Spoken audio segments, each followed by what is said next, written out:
Welcome everyone to our channel study with K bros. और आज के वीडियो में हम बात करने जा रहे हैं लिविंग वर्ल्ड पार्ट 2। तो हम जैसा कि हमने बोला था कि 3 पार्ट में ये वीडियो खत्म हो जाएगी, तो आज सेकंड पार्ट है जिसमें हम diversity of living world, rules of nomenclature, classification और सिस्टमैटिक्स पढ़ेंगे।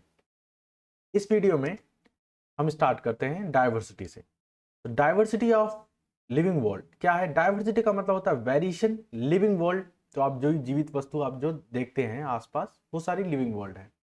और लिविंग कौन कौन सी चीजें होती हैं वो हमारे फर्स्ट वीडियो में है, आप उसको देख सकते हैं कि लिविंग की डिफिनीशन क्या है, कौन सी चीजें हम लिविंग प्रॉपर कह सकते हैं कि हाँ ये चीज लिविंग है, क्या क्राइटेरिया है लिविंग के लिए, वो सारी चीजें हम उस वीडियो में डिटेल में डिस्कस कर चुके हैं। तो डाइवर्सिटी अब हम देखेंगे, क्या वेरिएशंस है लिविंग में, अब हम वो देखने जा रहे हैं। Number of species that are known and described in the range 1.7 to 1.8 billions।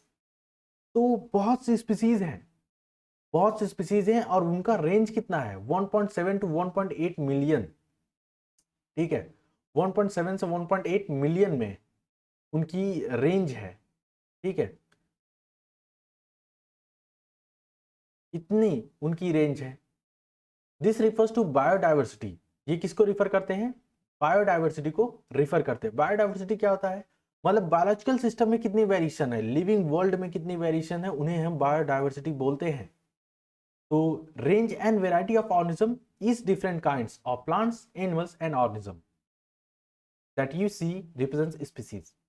ये सारी चीजें जो प्लांट्स, एनिमल्स और जो जितनी भी चीजें आप देखते हो, ये सारी चीजें रिप्रेजेंट करती हैं स्पीसीज को, क्योंकि स्पीसीज सबसे छोटी यूनिट है किसी भी टैक्सा की। अब टैक्सा क्या होता है उसको हम लेटर इसी वीडियो में कवर करने वाले हैं।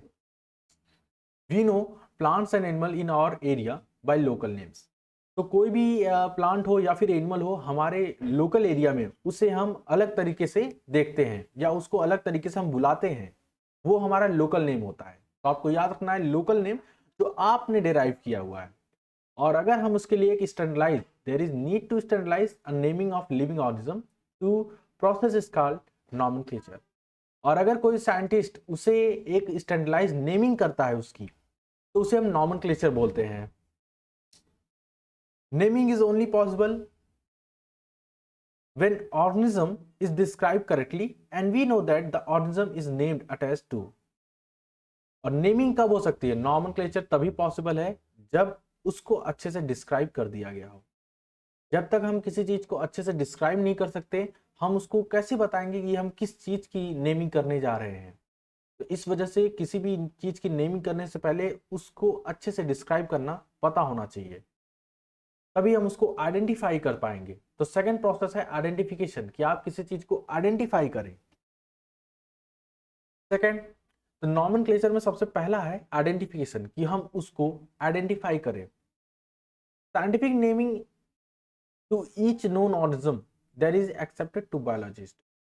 जो साइंटिफिक नेमिंग होती है वो सभी बायोलॉजिस्ट पे एक्सेप्टेड होती है। तो आप किसी भी जगह जाएं, चाहे आप साउथ में हो, चाहे नॉर्थ में रहते हो, या फिर किसी बाहर कंट्री में जाएं, यूएसए में जाएं, फ्रांस में जाएं, कहीं भी जाएं, तो वहां पे जो भी बायोलॉजिस्ट है किसी भी स्पेसीज को, ठीक है, उसके पास एक प्रॉपर नेमिंग होगी।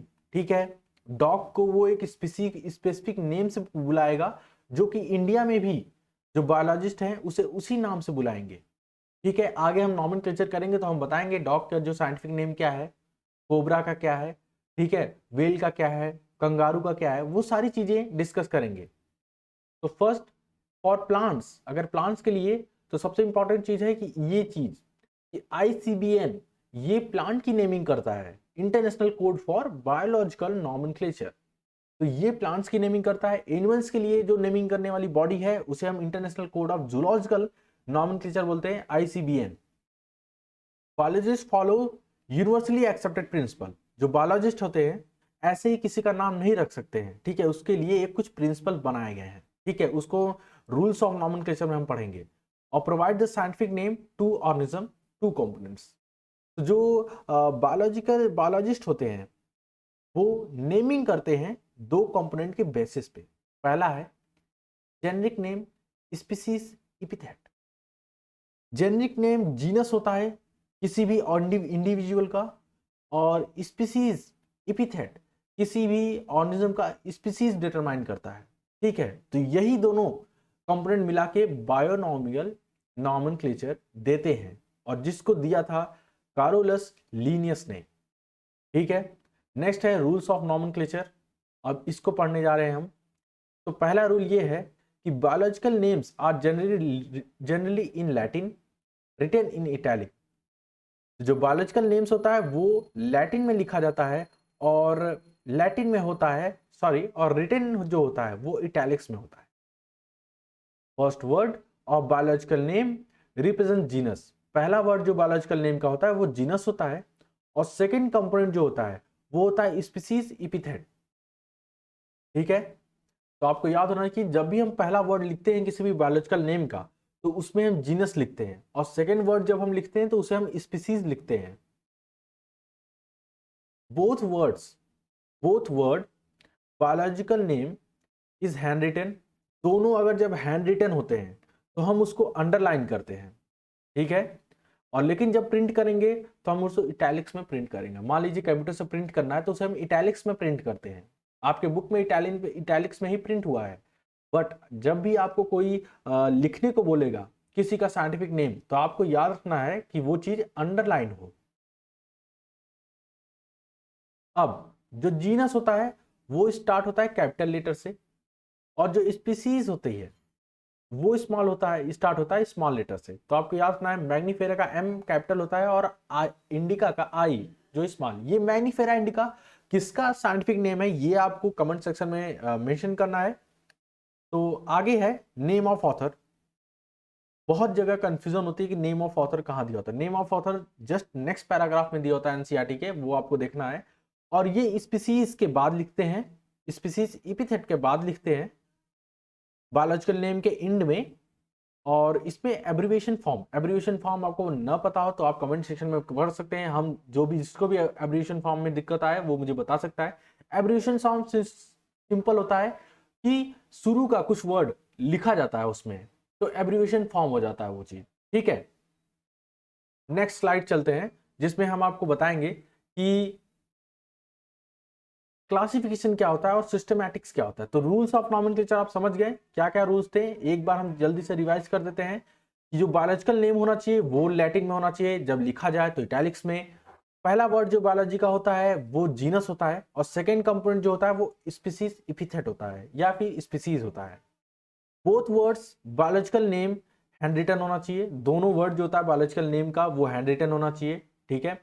और अंडरलाइन होना चाहिए जब हैंड रिटन हो, और प्रिंटेड होना चाहिए इटैलिक्स में जब उसको प्रिंट किया गया हो, ठीक है। जीनस होता है कैपिटल लेटर, और स्पीसीज एपिथेट जो होता है स्मॉल लेटर, उसको मैग्नीफेरा इंडिका हो गया, ठीक है।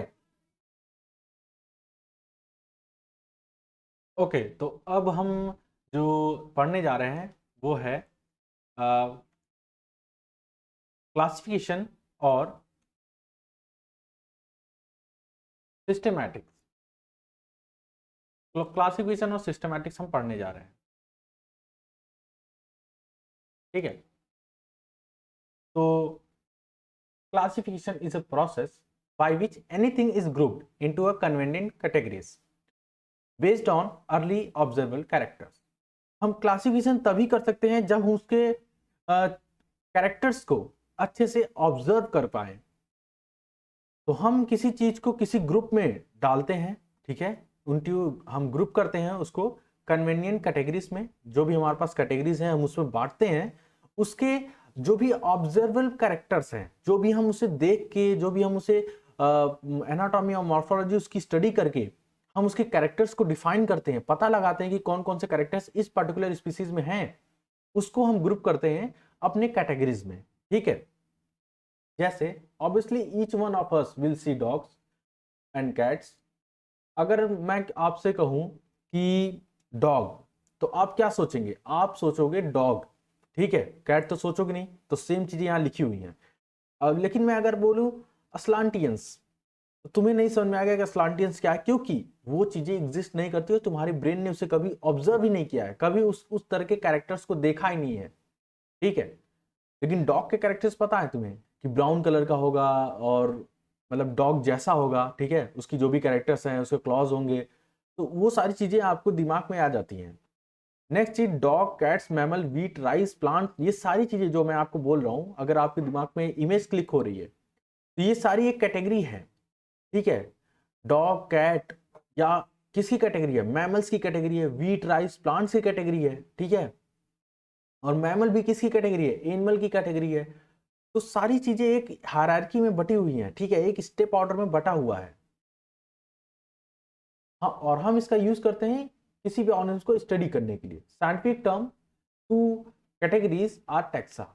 और अगर इसी कैटेगरीज की हम बात करें कि हम सभी चीजों को डिफरेंट कैटेगरीज में बांट रहे हैं, तो हम उसको बोलते हैं बायोलॉजी में टैक्सा, ठीक है। टैक्सा टर्म हम उसे इंट्रोड्यूस करते हैं। टैक्सा क्या है? Taxa indicate the categories at different levels. Taxa हमें कैटेगरी डिफाइन करता है डिफरेंट लेवल्स पे, ठीक है।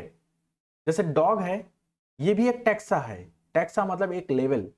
डॉग भी एक लेवल पे है, मैमल भी एक लेवल पे है, ठीक है। डॉग क्या है? मैमल है। और मैमल्स क्या है? एनिमल है। ये सारे क्या हुए? मैमल, कैट्स, डॉग, ये सारे टैक्सा हो गए डिफरेंट लेवल्स पे, ठीक है। तो टैक्सा का सिंपली मीनिंग क्या हो जाता है? ठीक है, टैक्सा का सिंपली मीनिंग हो जाता है लेवल्स, उससे बड़ा और बड़ा। तो टैक्सा का मतलब होता है लेवल, ठीक है। टैक्सा का ये मतलब होता है।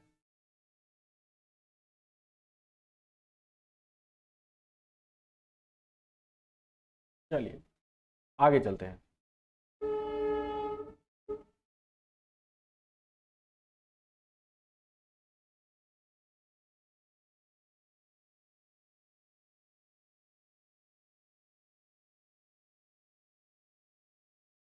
तो ऑल लिविंग ऑर्गेनिज्म जो है can be classified into different taxa. Taxa मैंने आपको बता दिया, डिफरेंट लेवल्स होते हैं, डिफरेंट कैटेगरी में हम सबको बांटते हैं और उन सभी कैटेगरीज को हम टैक्सा बोलते हैं। तो सभी लिविंग ऑर्गेनिज्म किसी न किसी टैक्सा में बटे हुए हैं। जैसे सारे एनिमल्स हो गए, सारे प्लांट्स हो गए, ठीक है। तो सब बटे हुए हैं, उन सबको हम टैक्सा बोलेंगे। एनिमल्स, प्लांट्स भी लेवल्स हैं तो टैक्सा है। तो इस प्रोसेस को हम बोलते हैं क्लासिफिकेशन, ठीक है। और taxonomy internal external structure along with the structure of cell development of process ecological information of organism are essential form basis of modern taxonomic studies। Taxonomy studies में आज के जमाने में हम क्या क्या पढ़ते हैं? एक्सटर्नल इंटरनल फीचर्स, ठीक है, along with structure of cell, cell के structure, development process, ecological information, ठीक है, ये किस तरह डेवलप्ड होता है, ठीक है। लार्वा स्टेज क्या है इसका, एडल्ट स्टेज क्या है, ये डेवलपमेंट प्रोसेस हो गया।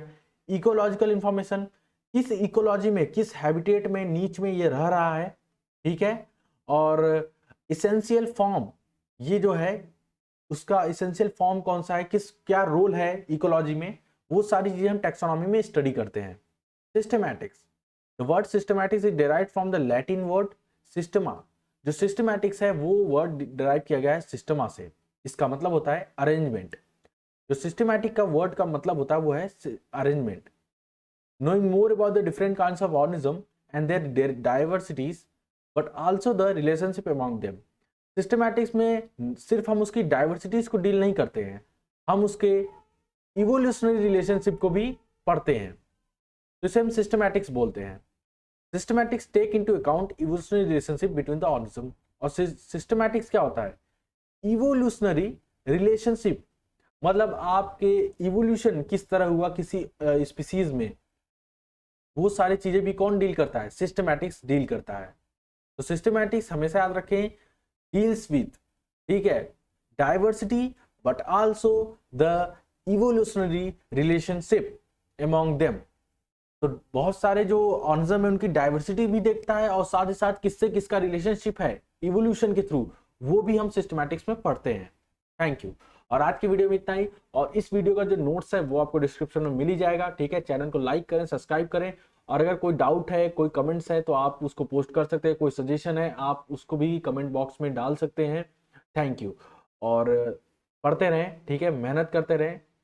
और ये जितनी भी चीजें बढ़ा रहा हूँ ये एनसीईआरटी में तो है ही, पर कहीं ना कहीं छुपी होती है एनसीईआरटी की, सारा मतलब आपको नहीं समझ में आता है। तो ज़्यादातर मैं कोशिश करता हूँ कि आपको हिंदी में सारा एनसीईआरटी अच्छे से समझा दूँ, ठीक है, ताकि बस आपको एनसीईआरटी ऊपर ऊपर से पढ़ना पड़े, आपको ज़्यादातर चीज़ें आपके दिमाग में हो। Thank you. इस वीडियो में इतना ही। स्टे मोटिवेटेड एंड पढ़ते रहें। Thank you.